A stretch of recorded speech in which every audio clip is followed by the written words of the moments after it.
Yesterday we have discussed how to equalize the units of the things. Today we are going to solve one more example of the same kind, but it is available from the exercise 1.3 and the question number 4. I have written the question on the board. Now, please pay attention over here. They have given 4 items like A, B, C and D. And now one more thing is available, that is a separate column of unit we have. As I repeat the sentence every time in my lectures, whenever they have given a column of unit, it may be possible that there is a tension we have. So first of all we have to equalize the measure of units for the each commodities. Okay, so here we have unit column which is always associated with the price column only. Here they have given in the units for item A 20 kilograms, means what? The prices are available about of 20 kilograms, not of about 1 kg. So 80 rupees we are going to pay for the quantity of 20 kilograms. So we have to convert our this price into 1 kg.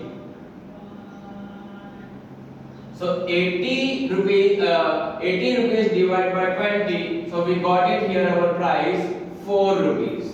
Then here 120 divided by 20, we got it 6. Okay, so here we have to convert our 20 kilograms price into 1 kilogram price by dividing the price of 20 kilograms with 20. So now, after changing the price in kilograms, we have to verify is our quantity available in same measure of unit. So yes, my dear friends, it is available in kilograms. So there is no need to convert such things. So item A is in uniform. So now we have to move on item B. So measure of unit is available kilograms. So it is very good thing that the prices are available about 1 kg, 20 kilograms kg and 24 rupees for kilograms. So now we have to check out is our quantity available in same measure of units. So my dear friends, here the unit of item B is kilograms but quantity available in grams. So now it is the time to convert grams into kilograms. So keep the things clear. 1000 gram is equal to 1 kg. So 2400 divided by 1000. So we got it 2.4 kg. Here they have given 4000 gram. So 4000 gram is divisible by 1000. So we got it 4 kg. Okay, so now the uniformity is maintained in item B. Now we have to move on item C. Pay attention on the unit, they have given quintal. So after reading the quintal word, immediately we got it the idea that 100 kg is equals to 1 quintal. So prices are available about 1 quintal, not about 1 kg. Okay, so check out here. If our quantity available in same measure of unit means it is also available in quintal, so there is no worry to change the things. But prices are available about quintal and quantity are available in kilograms. So uniformity is not maintained. So we have to convert our price of quintal into kilograms. So instead of quintal, I have to use here kilogram. So 2000 we have to pay for 1 quintal. It means 2000 we have to pay for 100 kg. So what about at 1 kg? 2000 divisible by 100. So we got it 20 rupees. Then here it is 2800 rupees for 100 kg. So divisible by 100. So we got it 28. Okay. Now please pay attention on the commodity C. Unit is kilogram, the prices are convertible in kilograms and the quantity are available in same measure of units. So now the last item they have given measure of unit is dozen. The prices are available about dozen, so we need quantity always in the same measure of unit in dozens, but they have given quantity in pieces. So we have two options. either we have to convert pieces into dozen, the first option, or second option we have to convert our prices into pieces. So if they have given 12, 24, 36, 48, so things are seems very easy because of 12 pieces is equal to 1 dozen. So here they have given 30. So I would like to suggest that we don't have to change pieces into dozen. Instead of that, we are going to change our prices into pieces. So here I have to write now pieces. So 48 rupees per dozen. So it is divisible by 12. So we got it 4 rupees per piece. 72 rupees dozen. So divisible by 12. So we got it 6 rupees. So this is the things. First of all, we have to equalize the units of all the data. Now the data is in uniformity. So now we have to check out our base year and current year. So as per the given question, they are wanted to get indices of 2015. So price of 14 is known as base year's price. So we have to mention here P0. The price of current year it is P1. The quantity of base year is Q0, and the quantity of current year is Q1. Number 1. Last year's index number. So the original formula to find out index number is I is equal to P1 by P0 into 100. I repeat again and again every time that last year giving importance to quantity of base year. So I have to introduce Q0 over here, and this is our formula to find out last year's index number.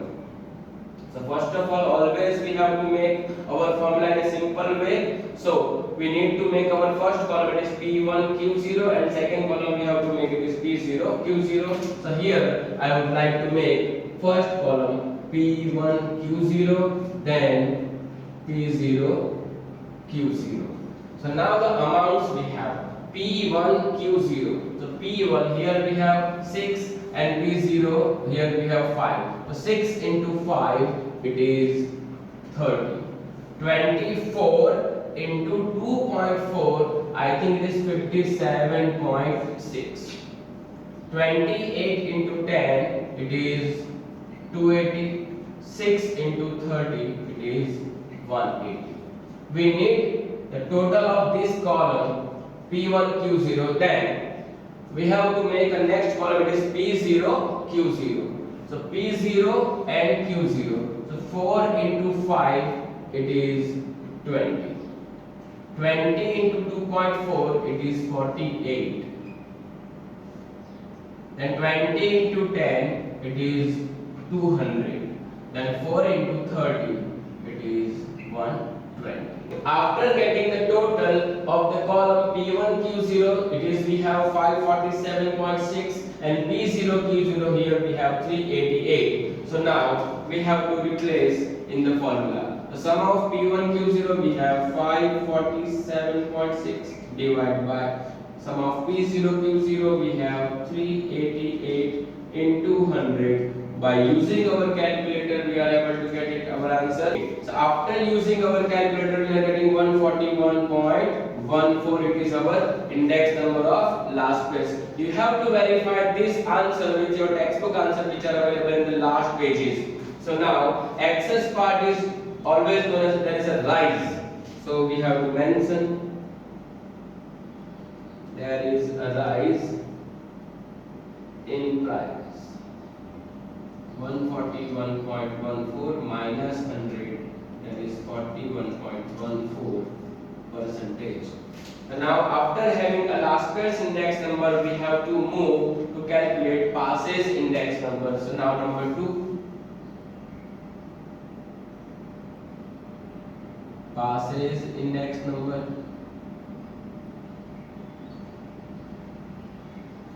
So again the original formula I is equal to P1 by P0 into 100, and passe giving importance to quantity of base here, so we have to introduce Q1 over here, and using summation sign we make our formula to find out passes index number.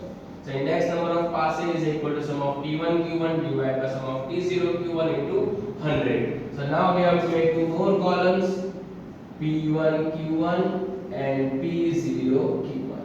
So P1 Q1, 6 into 7 it is 42, 4 into 24 it is 96, 15 into 28 210.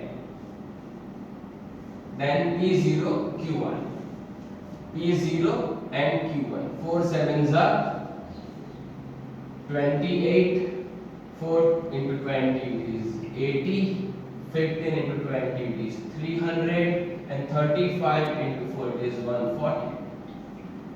Get total of the columns. Okay, so passes index number, we have to mention our formula over here. Index number of passes is equal to sum of P1 Q1 divided by sum of P0 Q1 into 100. So we have a total of sum of P1 Q1, that is 768, divided by sum of P0 Q1 we have 548 into 100, and again using calculator we got it, our answer it is 140.15. So excess part shows the rise, so we have to mention our answer. There is a rise in price, that is 140.15 minus 100 is 40.15%. Now the third and last important part, we have to find out Fisher's index number. So Fisher's index number is a geometric mean of last pair's index number and passes index number, and this is the most important reason it is known as the ideal index number. So root of IL we have 141.14 into IP we have 140.15, and using calculator we are able to get it our answer 140.64. So therefore again there is a rise in price, it is 140.64 minus 100 is 40.64%. So this is the simplest way to solve the example from the exercise 1.3. It is the question number 4. I hope that all you understand how to solve this kind of examples when the column of unit is available. See you soon. Thank you very much.